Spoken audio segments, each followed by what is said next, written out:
Hello friends, welcome to Untitled and this winter glove philosophy video. So there's all sorts of different types of gloves out there, and this video is intended more for the layman who may not be aware of the different types of gloves and how they're needed and used. So for my high speed, low drag viewers, this video might be boring, but you might learn something, so stick around anyways. Okay, so the first type of glove is the mitten. It's going to keep your hand the warmest. When people look for winter gloves, they're looking to keep their hands warm. The reason that the mitten is the warmest glove is because it allows your fingers to stay together and skin to skin contact, so their combined warmth helps keep them all warm. So that would be the mitten.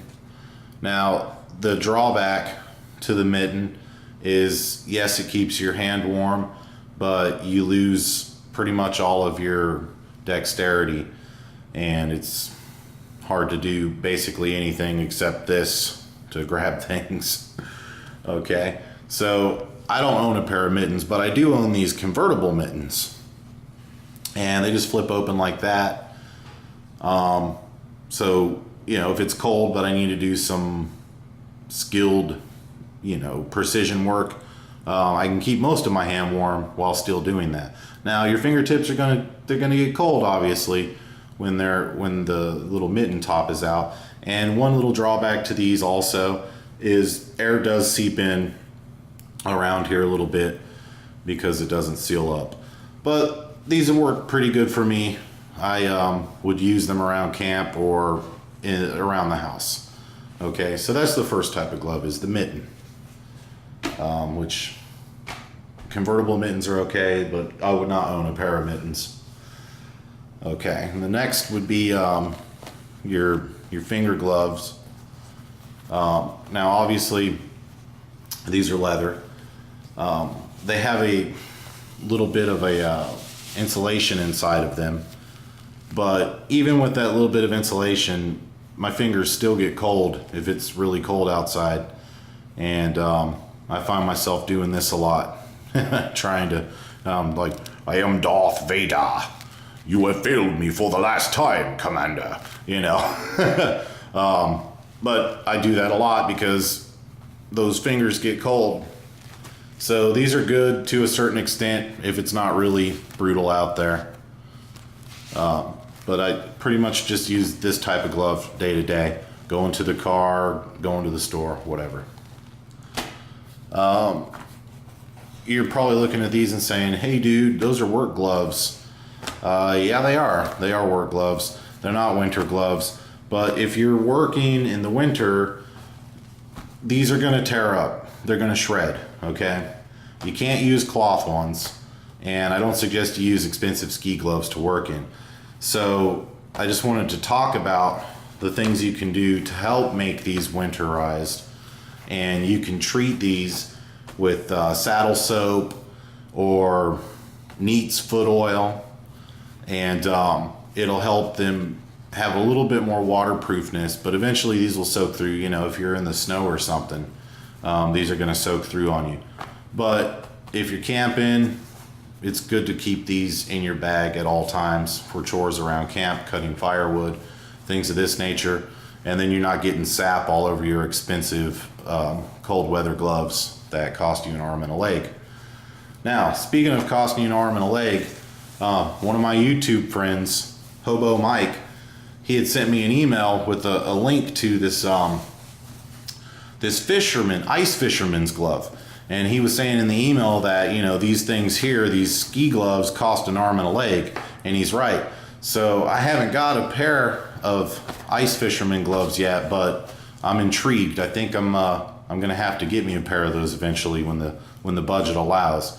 So there's something that you might think about if you're looking for winter gloves, is go over to the fishing section and see what kind of gloves they have. Maybe you can get by with something. He uses them to go bicycling. He's a cyclist, so I guess 365. He's out there like the post office, rain, sleet, or snow. He's riding his bicycle. But anyways, yeah, so that's something to keep in mind, is ice fisherman gloves.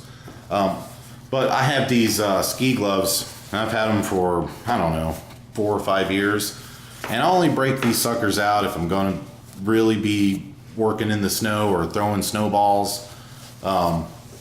You know, they're definitely in my bug out bag, if you will, winter bug out bag. And they got a good amount of insulation. They have that breathable membrane, which lets your perspiration out but not the moisture back in.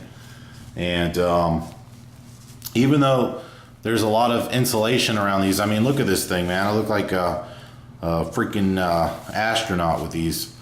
Even though there's a lot of insulation around my fingers still get cold in this, you know, not uncomfortably cold, but every once in a while I do have to take my hands out of these gloves and warm my fingers up in a pocket or somehow. Now, the one thing I haven't tried, but I thought it was cool, and these are just little things you should be looking for when you're buying your gloves, all right? You see the zipper here? There's a pouch on the back of this glove. So you could take those disposable chemical hand warmers and stick one in there, and it's pretty ingenious. Some people may be like, well, why did they put it on this side and not here? Well, I'll tell you why. The reason is this. See my hand? Can you see the veins? See? That's where most of your veins come into your hand. They come in the top here and go down to your fingers. So putting that heat pad against that will cause a heat transfer into the blood, and the blood can take the warmer blood that's been warmed by the heating pad down into your fingers. So that was a pretty innovative thing about these gloves I liked. Another thing that you want to look for is a good sturdy material on the palm. Okay, this is some kind of a rubber material. And then also grippy fingertips. Okay, you're not going to be able to do too much. You know, you definitely lose a lot of dexterity with these gloves, but try to find some snow gloves that have those grippies on them. It makes it easier for pulling zippers and things like that. And then try to find a glove that has a double cinch, okay? So, you know, to keep the snow out. So you can tighten this one down. And of course it's easy doing it when the glove's off, but you have to do it when your hand's in there. So try to find one that it's easy to bite on with your teeth and pull, and has big, you know, levers that you can work with when you have these big clunky gloves on. All right, so you want to find one that's got the double, in my opinion. Speaking of fingertips, I was talking about these being grippy. If you have an iPhone or a smartphone, here's something to keep an eye out for. I didn't realize they were doing this now, but see this fingertip here? It's got a sewn-on patch, which is also leather. It must just be a different type of leather or something, and on the thumb too. And that allows you to use your phone, your iPhone, without taking off your gloves. So there's something else to keep an eye out for. And these are, you can see they got some wool and man-made materials in it. Everything's made in China now. But yeah, these are just my everyday gloves. So anyways, that's pretty much it. Appreciate you guys staying with me here with the whole philosophy on winter gloves. And please hit that subscribe button if you're not already. And don't forget to like the videos. And that's all I got. So this pile of gloves here, this is IntelliGear signing off. Until next time, friends, be well. You have failed me for the last time, Commander.